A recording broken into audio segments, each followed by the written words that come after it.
Hello viewer, welcome to my YouTube channel. আজকে আমি আপনাদের দেখাবো কিভাবে অ্যাডোবি ইলাস্ট্রেটরে ক্যাপিটাল লেটার ও দ্বারা একটি সুন্দর এবং ইউনিক লোগো ডিজাইন করা যায়। তার জন্য আমাদের অ্যাডোবি ইলাস্ট্রেটর সফটওয়্যারটি প্রথমে ওপেন করতে হবে। করার পর ফাইল মেনু থেকে নিউ অপশনে ক্লিক করলে নিউ ডকুমেন্ট ডায়ালগ বক্স আসবে। তারপর ওকে তে ক্লিক করব।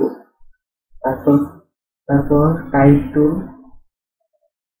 টু সিলেক্ট করার পর আমরা ও অক্ষরটি লিখব।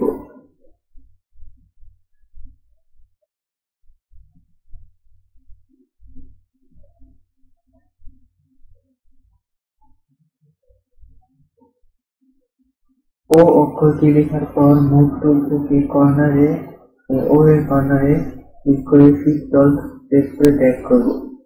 তারপর প্লেস হেয়ার ডিসপ্লে ফন্ট ব্যবহার করেছি আমি, আপনারা অন্য ফন্ট ব্যবহার করতে পারেন। তারপর রাইট ক্লিক করে ক্রিয়েট আউটলাইন করব।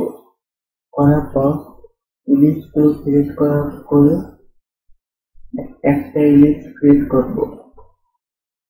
তারপর শিফট অল্ট প্রেস করে নিচের দিকে ড্র্যাগ করব, এটি আরেকটা কপি হবে। তারপর শিফট প্রেস করে মাউস উপর দিকে হালকা ড্র্যাগ করলে 45 ডিগ্রি রোটেট হবে। রোটেট হওয়ার পর ওখান থেকে ড্র্যাগ করে লেটারের মাঝে সেন্টার বরাবর বসাবো। তারপর সম্পূর্ণ সিলেক্ট করে উইন্ডো থেকে পাথ ফাইন্ডার থেকে পিন আইকনে ক্লিক করব। রাইট ক্লিক করে আনগ্রুপ করার পর তারপরে বাকি শেপগুলো সিলেক্ট করে কিবোর্ড থেকে ডিলিট করে দেব। তারপর উপরের অংশ আমি এখানে রেড কালার ব্যবহার করছি। তারপর রেড কালার ব্যবহার করছি। এখন বাকি শেপগুলো ডিলিট করে দেব। ডিলিট করে কিবোর্ড থেকে ডিলিটে ক্লিক করবো, তাহলে ডিলিট হয়ে যাবে। এই ছিল আজকে ভিডিওটি ভালো লেগে থাকলে ভিডিওতে লাইক দিয়ে আমাদের চ্যানেলটি সাবস্ক্রাইব করে আমাদের পাশে থাকুন। ধন্যবাদ।